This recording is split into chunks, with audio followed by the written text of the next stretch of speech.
Boa noite, a paz do Senhor a todos. Tudo bem com vocês? Eu desejo que sim, nessa noite a gente vai estar dando continuidade ao nosso estudo sobre as cartas do nosso Senhor e Salvador Jesus Cristo, que Ele enviou às 7 igrejas da Ásia. Eu fiz uma live na terça-feira passada, nós falamos sobre a igreja de Éfeso. No domingo eu aproveitei essa mensagem, também ministrei na igreja. É a carta à igreja de Esmirna, estou comendo o R aqui. E hoje nós vamos estar falando sobre a igreja de Pérgamo, a carta do nosso Senhor Jesus Cristo que Ele enviou à igreja de Pérgamo.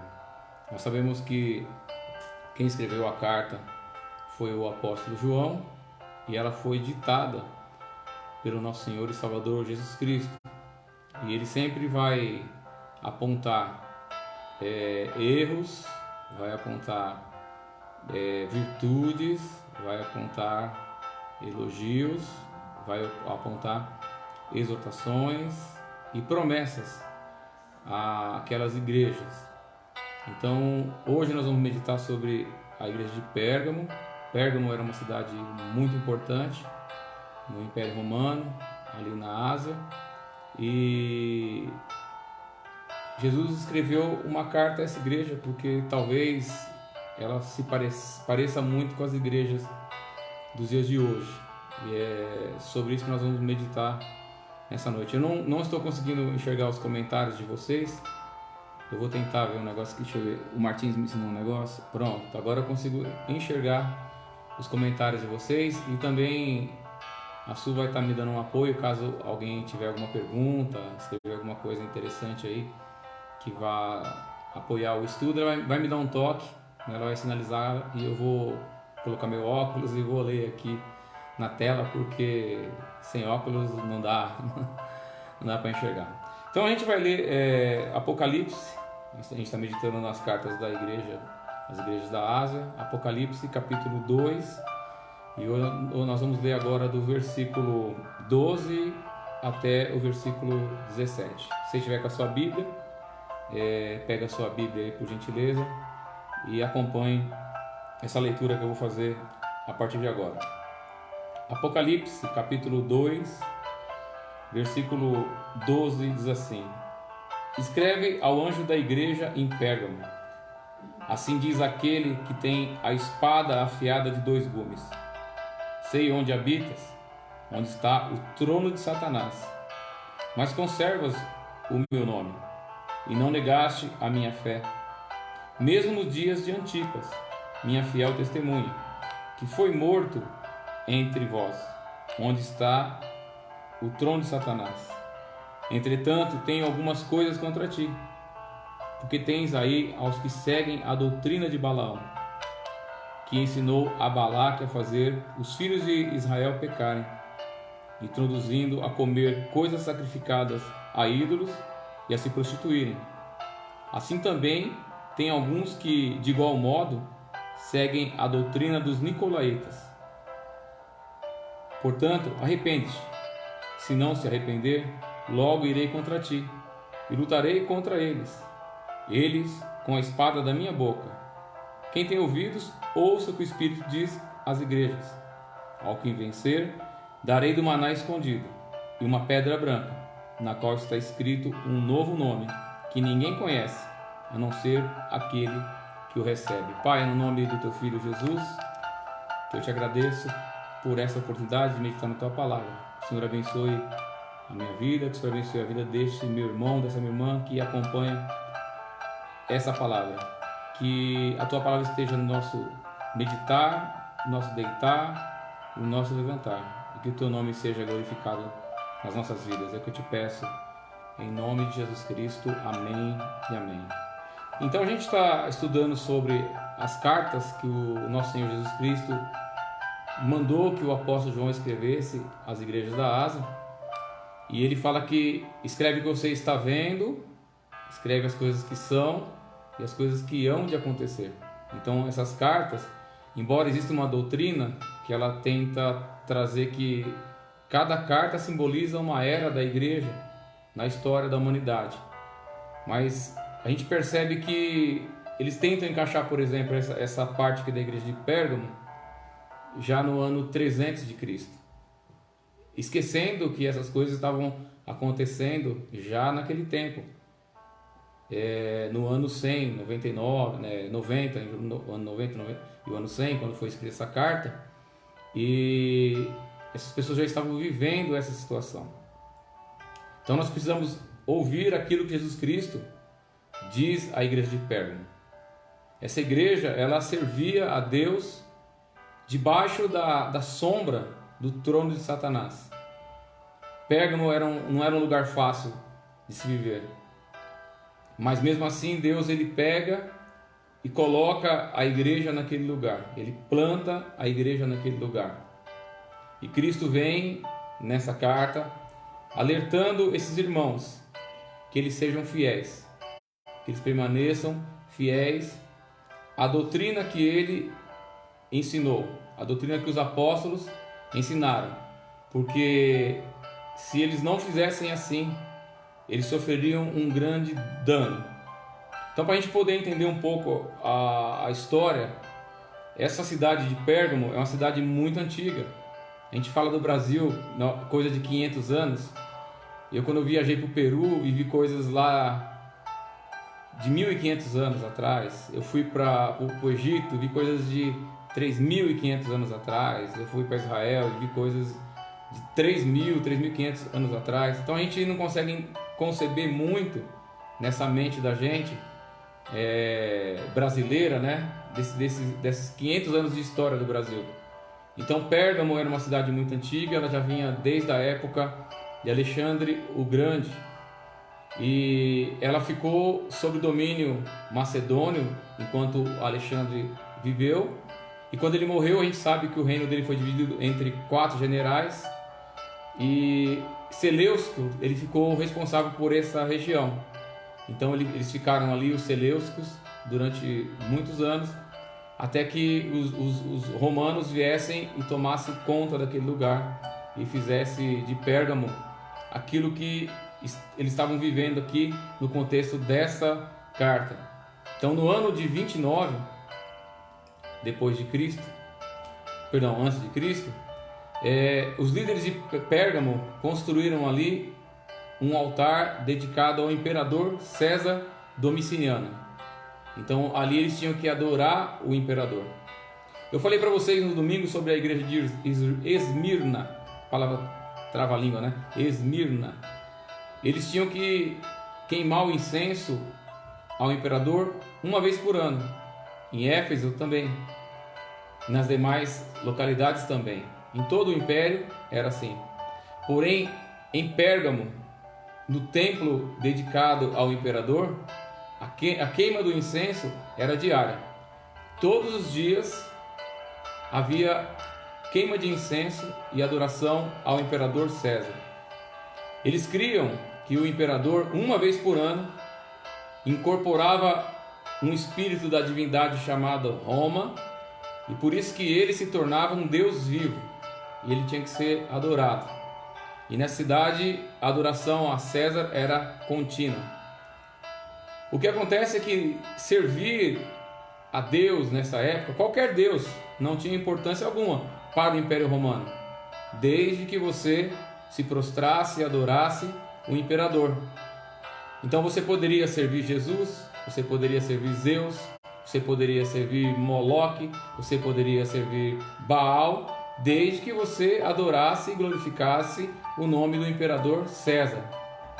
Nessa cidade havia uma montanha, existe ainda uma montanha, né? E sobre essa montanha eles construíram uma acrópole. Uma acrópole era um local onde estavam várias divindades nesse lugar. Então eles levantaram ali vários templos, vários santuários e vários altares aos deuses.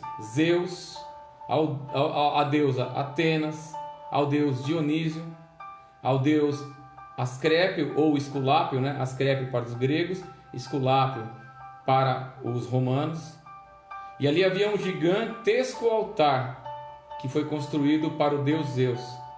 E os teólogos acreditam que quando Jesus fala do trono de Satanás, ele estava referindo-se a esse gigantesco altar que foi dedicado ao deus Zeus, que era a principal divindade dos gregos.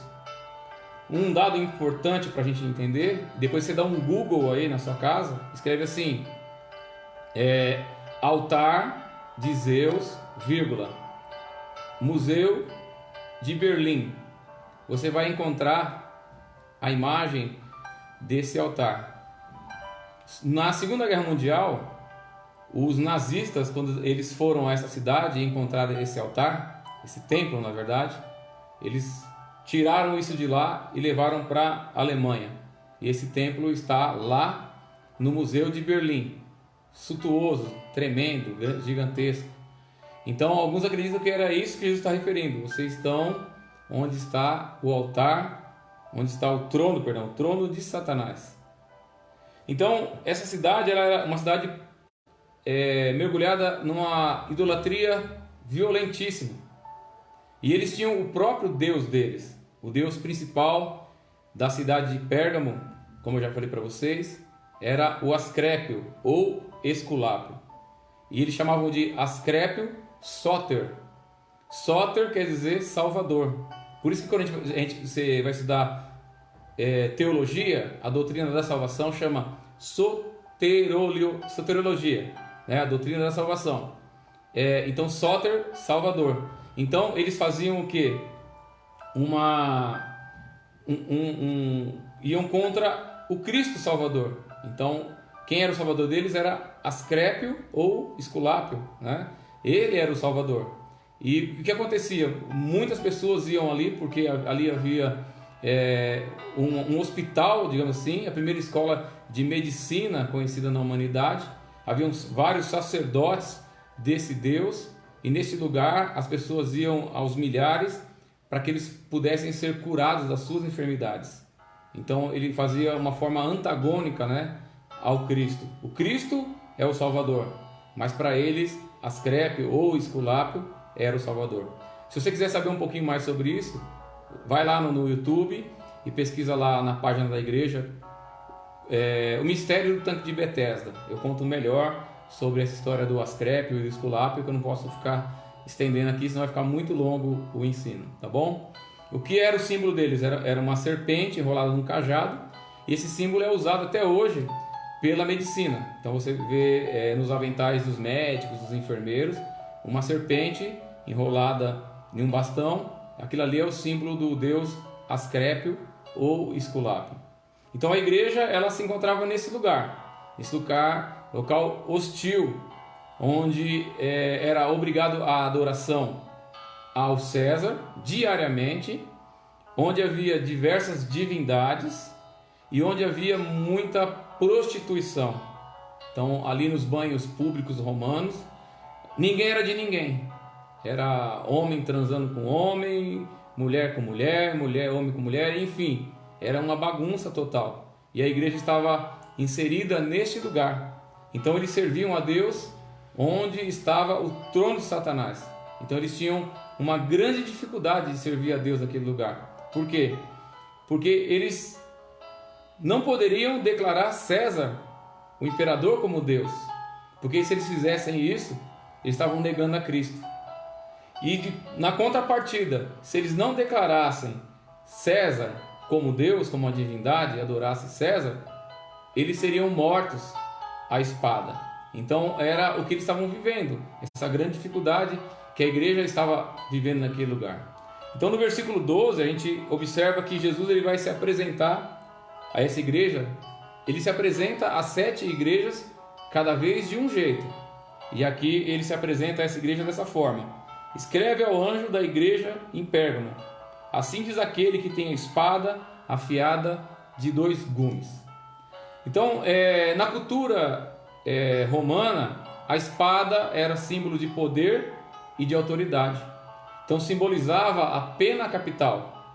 O império tinha nas mãos deles a vida e a morte, o poder da vida e o poder da morte.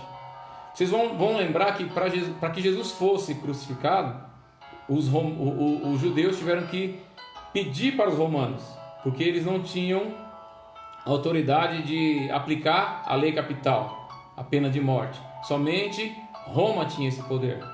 Mas Pérgamo era uma cidade tão querida pelo Império Romano, devido a esse culto que eles tinham ao César, né?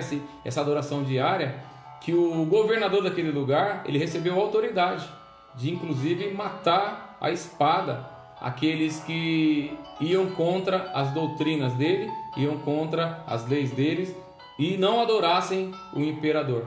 Então, o que Jesus está falando? Quem tem a espada de dois gumes, quem tem o poder e a autoridade, sou eu. O poder da vida e da morte não está na mão do império, está na minha mão. Então, igreja de Pérgamo, ouça aquilo que eu estou falando para vocês. Ouça aquilo que eu estou escrevendo para vocês. Não temam, porque o poder da vida e da morte está na minha mão. Sou eu quem tenho a espada de dois gumes. Você vai lembrar lá que em Hebreus 4:12, vai falar que a espada de dois gumes é a palavra de Deus, que é penetrante, né?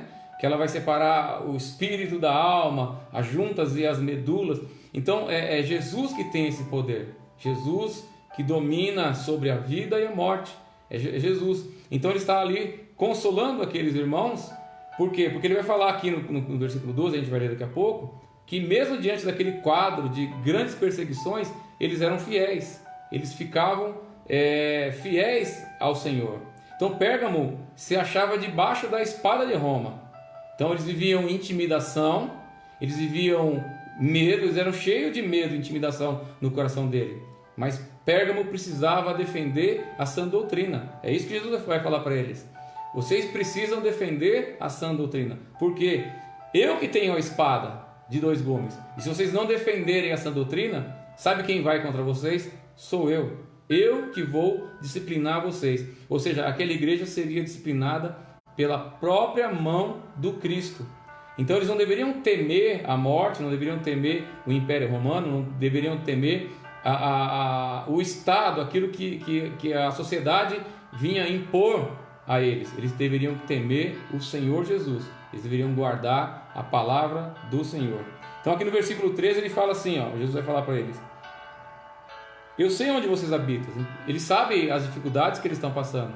Eles sabem a luta que eles estão passando. Eu sei que vocês estão onde está o trono de Satanás. Mas vocês conservam o meu nome. Então, diante de tudo aquilo, eles ainda mantinham a fé. Eles não negaram, eles não voltaram atrás, mesmo diante das dificuldades. E não negaste a minha fé, mesmo no dia de Antipas, minha fiel testemunha, que foi morto entre vós, onde Satanás habita. Então Jesus parabeniza essa igreja, porque eles retiveram o nome de Jesus Cristo e eles não negaram a fé. Então eles têm em favor deles esse ponto de fidelidade, de não negar o nome do Senhor, mesmo diante das lutas, mesmo diante das afrontas, mesmo diante das dificuldades. Então eles se recusaram a adorar a César, e por isso eles passaram por grandes perseguições, por grandes privações. E mesmo assim eles permaneceram fervorosos. Eles mantinham-se fortes e firmes nos padrões divinos, apesar de todo o declínio moral daqueles dias. Como eu falei para vocês, no Império Romano era muita imoralidade, havia muita prostituição, havia muita impureza. E o que Deus quer que nós hoje, como igreja, também nos posicionamos.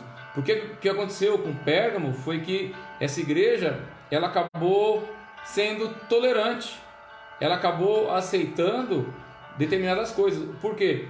Eles guardavam Jesus. Não, somente Jesus é o Senhor.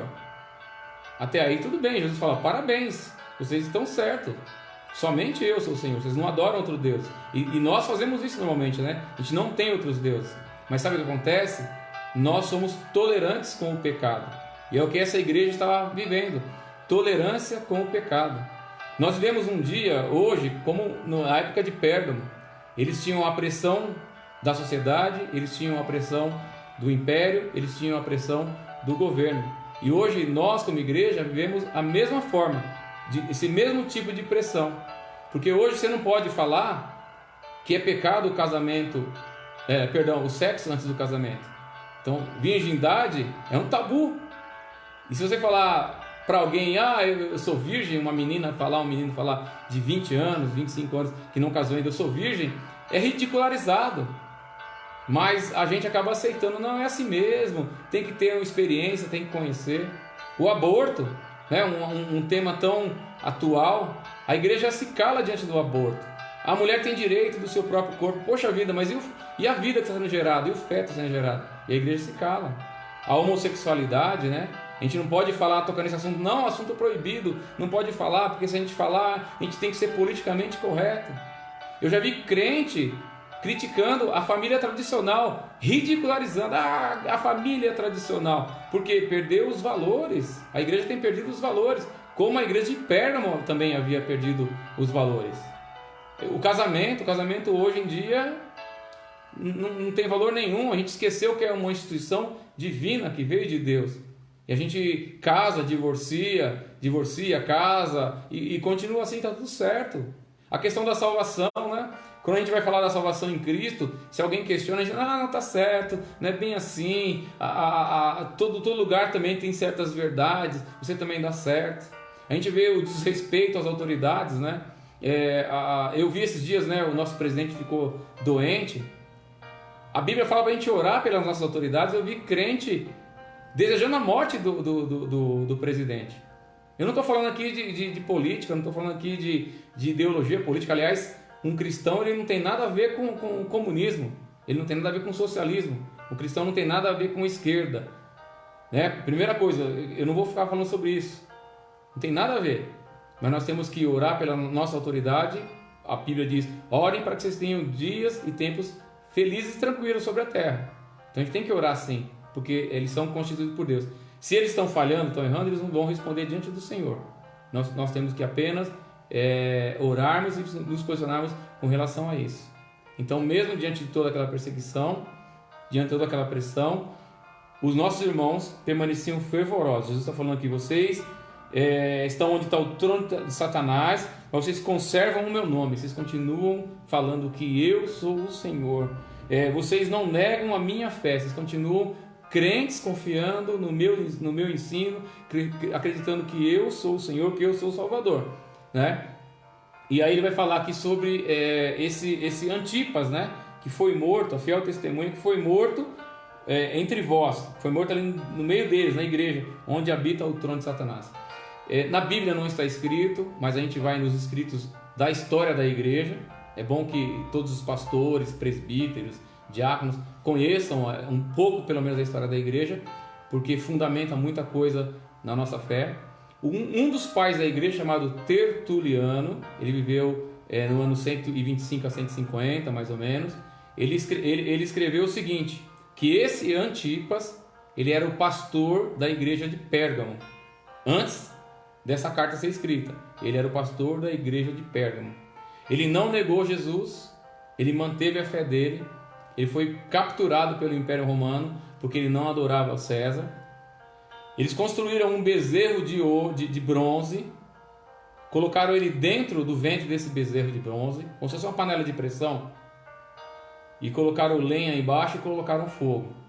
E o nosso irmão Antipas morreu cozido dentro desse bezerro de bronze. Quando tiraram ele de lá de dentro, ele estava morto, cozido. Então Jesus está falando o seguinte, enaltecendo isso, a fidelidade deles diante da perseguição, a fidelidade deles diante da afronta e da acusação. Então Antipas resistiu essas coisas. Roma desejou que Antipas fosse morto. E Jesus fala que Antipas é a fiel testemunha dele. Então o testemunho nosso tem que ser fiel, fiel até a morte. O que custou a fidelidade de Antipas? Custou a própria vida dele, onde habitava Satanás. Mas a gente, seguindo aqui no nosso estudo, a gente vai ver que essa igreja, ela também cometeu falhas.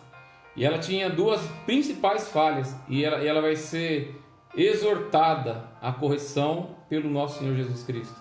Não existe igreja perfeita. Nós procuramos igreja perfeita e não existe igreja perfeita.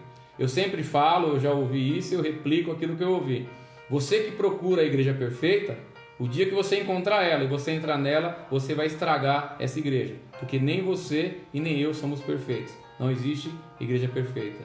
Então, Satanás ele não poderia derrotar essa igreja, mesmo onde eles estavam ali, onde estava o trono de Satanás.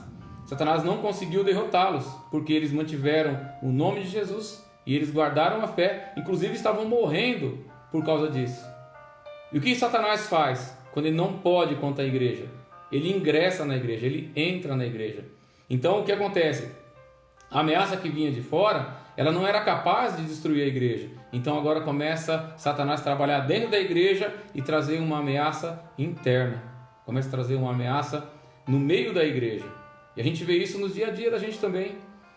Pessoas trabalhando em favor de Cristo, pessoas se dedicando pela obra de Deus, pessoas lutando para que o Evangelho seja pregado, pessoas se esforçando para que a igreja permaneça firme, e pessoas cheias de vaidades, pessoas cheias de interesses pessoais, fazendo o quê? Intriga no meio da igreja, fofoca no meio da igreja, falando mal de um aqui, falando mal de outro ali, criticando o louvor, criticando a palavra, criticando tudo que tem na igreja. Então é isso que Satanás faz, ainda como ele fazia naquela época. Ele tinha os métodos dele, ele permanece no mesmo método. O que ele fazia aqui? Ele no meio de Pérgamo, ele colocou 2 pequenos grupos dentro da igreja. Esses grupos iam incentivar os crentes a se desviarem da sã doutrina, se comprometendo com o mundo, sendo tolerante com o mundo. Então a carnalidade, ela ia fazer o quê? Ela ia enfraquecer a fé dessa igreja e ela ia prejudicar aqueles crentes que eram fiéis ao Senhor. Aqui no versículo 14, Jesus vai falar: entretanto, tenho algumas coisas contra ti. Então ele vai apontar aqui, ele vai apontar os erros dessa igreja. Eu tenho coisas contra vocês. Porque tem aí aqueles que seguem a doutrina de Balaão, que ensinou a Balaque fazer os filhos de Israel pecarem, introduzindo a comer coisas sacrificadas a ídolos e se prostituírem. Então, qual que era a falha da igreja? Era a divisão. Mateus 12, 25, Jesus falou assim: o reino dividido não pode prosperar. Então Satanás sabe disso. Ele fala até inclusive do reino de Satanás, que o reino de Satanás não é dividido, ele é unido, porque nenhum reino pode subsistir se eles forem divididos. Então Satanás, sabendo disso, ele coloca dentro da igreja o quê? Divisão, murmuração, partidarismo, secção, coloca preferencialismo. Eu sou do Esdras, eu sou do Souza, eu sou do Reginaldo, eu sou de... Não é de ninguém, nós somos servos do Senhor, temos que nos humilhar diante do Senhor. O que Balaão fez? Balaão era um profeta gentil do Antigo Testamento. Você vai ver isso lá em Números, do capítulo 22 ao capítulo 25, né? É um texto bem grande. Eu vou dar uma síntese do que aconteceu. Ele foi chamado para ser porta-voz de Deus, para abençoar o povo de Deus. E o que ele fez? Ele foi porta-voz do diabo. Ele falava sempre pelo diabo. E assim tem muitas pessoas dentro da igreja. São chamados para servir a Deus, mas servem o diabo dentro da igreja. E nessa igreja havia esse grupo de pessoas que seguiam a doutrina do Balaão, que faziam o quê? Faziam com que dentro da igreja houvesse algumas confusões. E o que aconteceu com Balaão? O povo de Deus, eles iam caminhando, eles iam passando pela terra de Moabe, e o rei moabita, chamado Balaque, contratou Balaão para amaldiçoar o povo de Deus. Porque Balaque viu que as ameaças, ele viu que de maneira alguma ele conseguiria se defender dos israelitas. Então o Balaão, vendo que ele não conseguia amaldiçoar o povo de Deus, o que ele fez? Ele colocou tropeço, ensinou Balaque a colocar tropeço no meio do povo de Deus. Ele falou: você coloca algumas meretrizes, né, algumas prostitutas no meio do povo de Deus, no meio dos hebreus. Eles vão se prostituir com elas, eles vão adorar os deuses moabitas. Você vai ver lá que eles adoraram um deus chamado Baal Peor. Eles vão adorar e eles vão comer também a comida sacrificada a esses deuses. O que aconteceu, meus irmãos? O Satanás, ele conseguiu o objetivo. Ele fez com que o povo de Deus pecasse contra Deus. Aí Deus chama Moisés e fala: Moisés, o povo se prostituiu. Você vai ter que enforcar essas pessoas que se prostituíram com essas mulheres, com esse Deus e adorou e comeu as comidas sacrificadas a esse Deus. E aí Moisés ele chama os principais anciãos e fala isso para eles. E aparece um homem ali de Israel trazendo uma mulher moabita, entra numa tenda. Eliezer, né, um dos filhos de Arão, ele pega uma lança e mata os dois. Mas por causa disso, Deus guerreou contra o povo dele. 24 mil israelitas morreram por causa disso. Então a maldição que Balaão não conseguiu fazer contra o povo de Deus, o pecado conseguiu. Então é isso que Jesus está falando. Vocês têm lutado, vocês têm resistido, vocês têm permanecido firme. Vocês guardam o meu nome, vocês têm guardado a fé, mas vocês são perniciosos. Estão permitindo que o pecado esteja no meio de vocês. E o pecado estando no meio de vocês, ele vai destruir vocês. Segunda coisa que Jesus vai exortar esse povo é o seguinte. Ele fala no versículo 15: assim também tem alguns, de igual modo, seguem a doutrina dos nicolaítas. Eu quero fazer um adendo aqui, antes de eu passar. Fala das comidas sacrificadas aos ídolos. Eu contei a história para vocês. Eu já dei uma aula na igreja a respeito disso. É um outro estudo. Tanto que a gente levou, acho que 3 semanas de 1h30 cada uma para a gente concluir essa ideia, tá? O problema não era isso, tá? O problema não era isso. Para eles era, para Israel era. Mas para a igreja existe um outro posicionamento. Se você quiser ler alguma coisa e tentar entender, 1 de Coríntios, do capítulo 8 ao capítulo 10. Você vai ter que ler também Romanos 14. E você vai ter que ler também as cartas do apóstolo Paulo ao Timóteo. Vai falar a respeito dessas coisas e você vai poder ter um entendimento melhor a respeito disso, tá bom? Então, voltando agora para o Nicolau. O Nicolau, você vê que a igreja de Éfeso resistiu às doutrinas de Nicolau. Agora a igreja de Pérgamo não, estava permitindo que no meio da igreja algumas pessoas ensinassem essa doutrina errada e, além do mais, praticassem também essa doutrina errada. O Nicolau, ele foi um dos líderes da igreja. Eu falei, na primeira gravação eu falei errado, depois eu fui assistir, 7 diáconos. Ele foi um dos 7 diáconos, ele se apostatou, ele se desviou e ele começou a ensinar aos crentes que eles poderiam viver uma vida de qualquer jeito. Poderia viver do jeito que quisessem. Parece os nossos dias de hoje, né? Cada um faz o que quer, né? Cada um peca, rouba, engana, adultera, não cumpre lei, faz um monte de coisa. Vive do jeito que quer e tá tudo certo, né? Então, a gente vive muito parecido com o que a igreja de Pérgamo vivia. Então, Nicolau falou, vocês podem fazer o que vocês quiserem. Então, ele ensinou os cristãos a se misturarem com a imoralidade e também com a idolatria que havia no mundo. Ele ensinou que as leis de Cristo, aquelas leis morais que Deus deu ao povo dele, não vinha sobre os cristãos. E falava que eles poderiam pecar, porque enquanto mais eles pecassem, mais a graça de Deus estaria sobre a vida deles. Ao contrário do ensinamento que o apóstolo Paulo vai falar aos Romanos, no capítulo 5, versículo 21, ele fala assim: onde abundou o pecado, superabundou a graça. Mas aí no capítulo 6, versículo 1 e 2, ele fala assim: mas então nós viveremos debaixo do pecado, para que a graça seja maior ainda sobre a nossa vida? Não, de maneira alguma. Então, esses ensinos de Nicolau, esses ensinos de Balaão, estavam pervertendo a igreja. E a igreja estava prestes a sofrer um dano terrível. Porque Jesus ele fala que ele viria contra eles, com a espada de 2 gumes que ele tinha. Então, o império poderia matar o corpo deles. Só que Jesus tem o poder sobre a vida e sobre a morte. Então a palavra de Deus, quando vem sobre a nossa vida, ela vem para trazer essa situação sobre a nossa vida.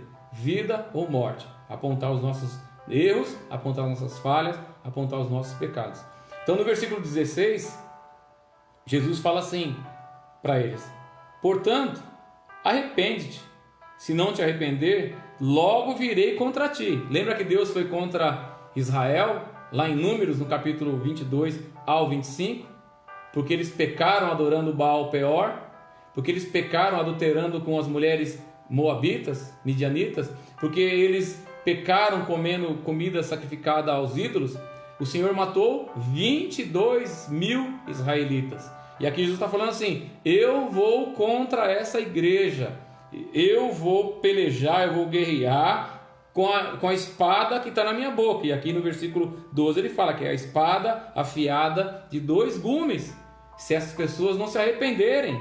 Então ele está chamando a igreja ao arrependimento. Então, no versículo 16 ele está falando o seguinte: se a igreja não expulsar de dentro dela o pecado, eu, Jesus, vou expulsar essa igreja diante da minha presença. Então a igreja ela tem que aplicar disciplina aos seus membros. Hoje em dia as pessoas não entendem isso. Se você falar, tal pessoa está em disciplina, você vai ficar em disciplina, a pessoa não aceita. Ela foge da igreja e vai para outra igreja aprontar lá também. Eu já até falei um dia desse sobre isso. É igual aquela pessoa que mata alguém no norte e foge para São Paulo. Por quê? Porque aqui não vai ser preso, ele tira um outro RG, ele não tem que dar satisfação nenhuma e vai tocando a vida. Só que Jesus está falando o seguinte: se a igreja não tirar o pecado do meio dela, eu vou tirar a minha presença desta igreja. É o que ele está falando aqui. Eu vou com a espada da minha boca contra essa igreja.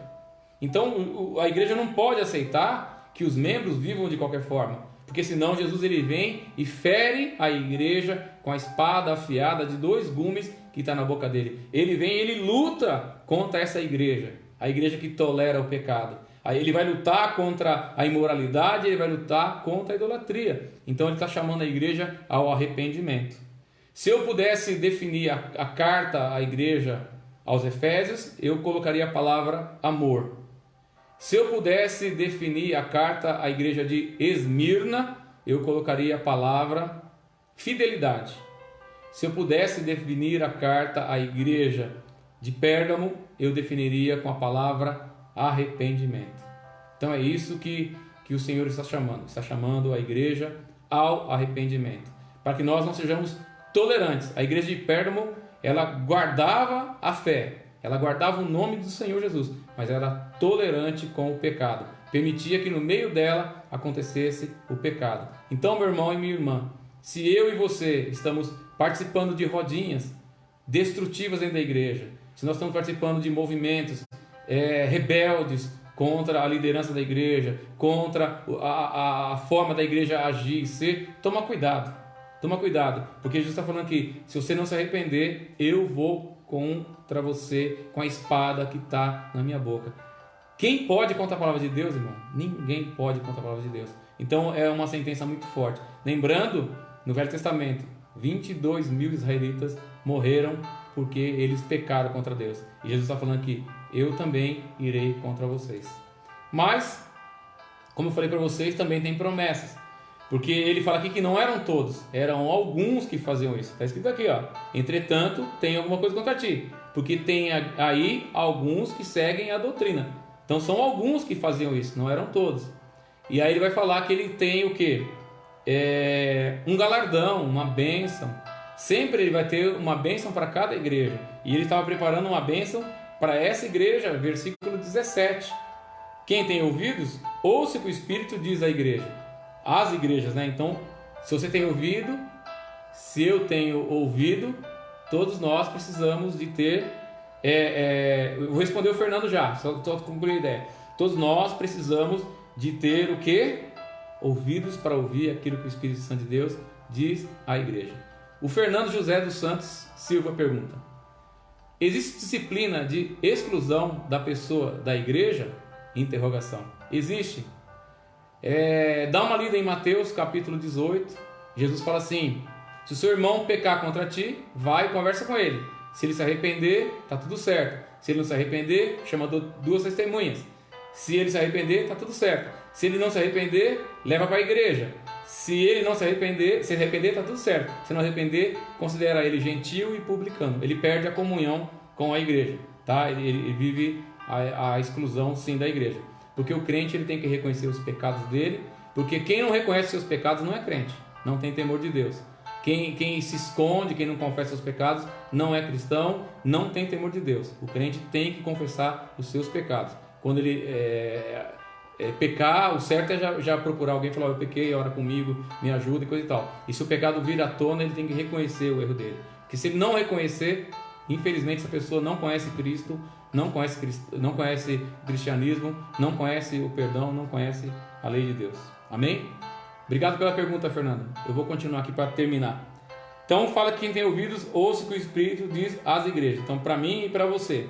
Então, ele vai falar que esse prêmio é para os vencedores, né?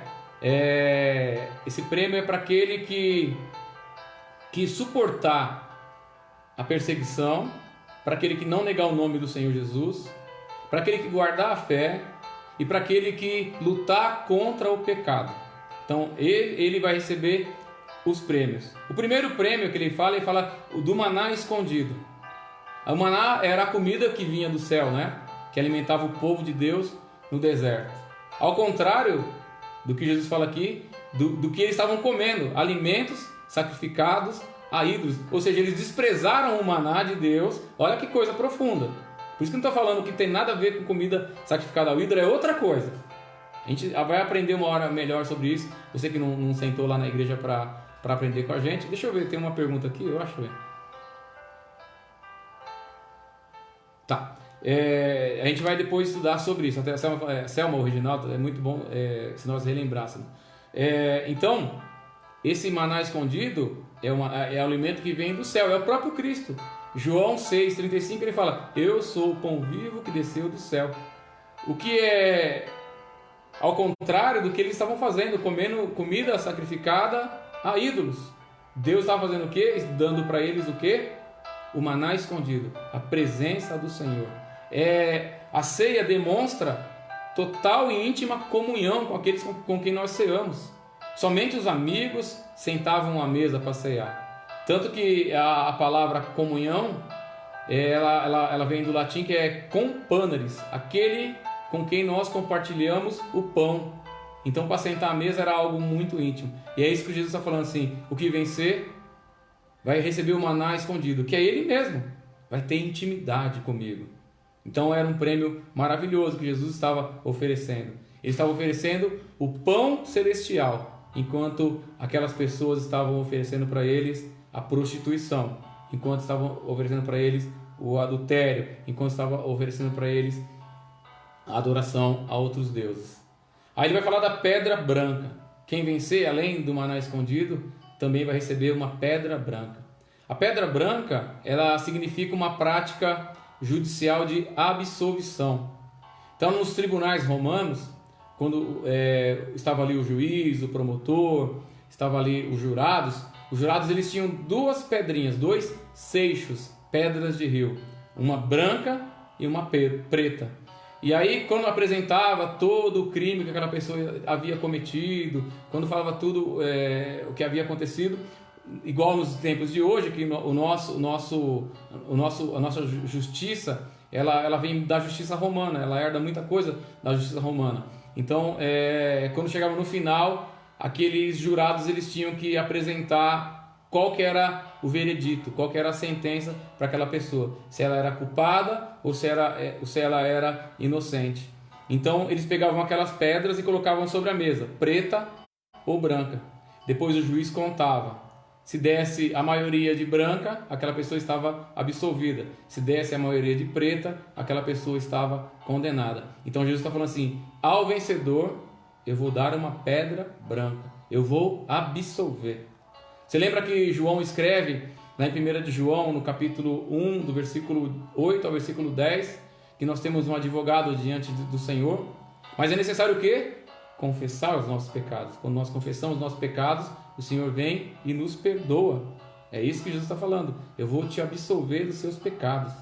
Se vocês se arrependerem, se vocês permanecerem firmes, eu absolvo vocês dos seus pecados. E para finalizar, ele fala que vai dar um novo nome, né? O novo nome significa que os vencedores receberão uma nova identidade, né? Você vai lembrar que Paulo fala que 2 de Coríntios 5,17, aqueles que estão em Cristo são nova criatura. E ele fala que esse nome ninguém conhece senão ele mesmo e aquele que recebe. É oculto dos outros. Então Cristo está falando de um relacionamento íntimo entre ele e o crente. Algo muito íntimo, algo muito pessoal. Uma experiência particular e muito reservada somente entre ele, Cristo, e o crente que é o vencedor. Então, irmãos, a gente conclui essa mensagem nessa noite falando para vocês o seguinte: não sejam tolerantes. Cristo não aceita o pecado no meio de nós.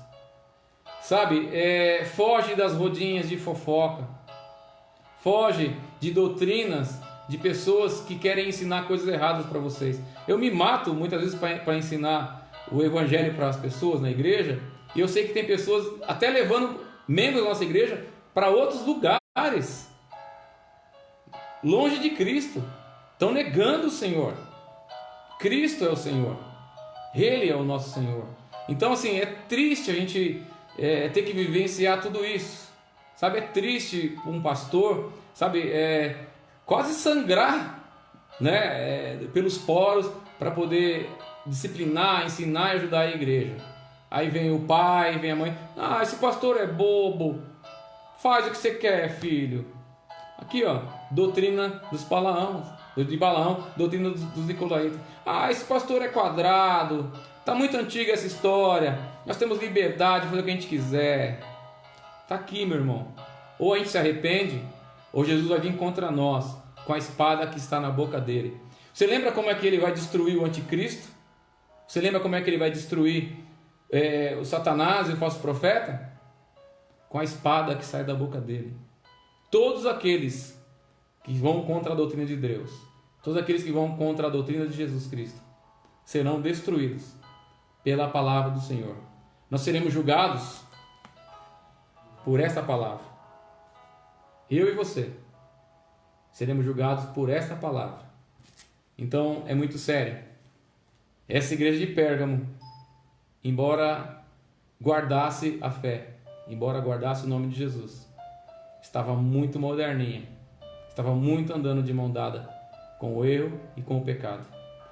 Pai, no nome do Teu Filho Jesus Cristo, eu quero Te agradecer pela vida de cada irmão que congregou nesta noite através desse estudo, Pai.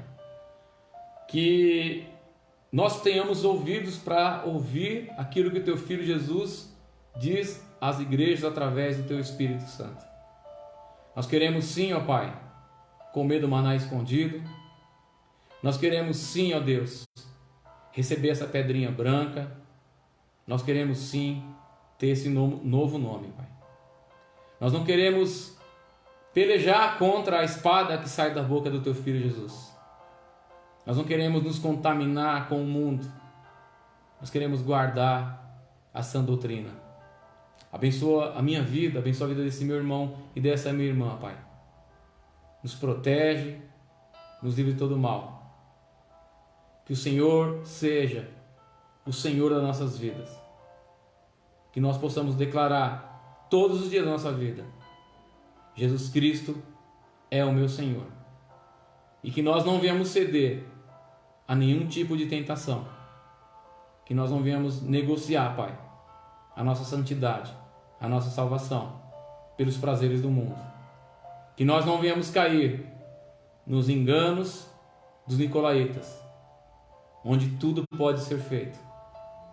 Nos ensinamentos de Balaão, que põe tropeço no meio do Teu povo, porque o Teu povo venha se desviar de Ti.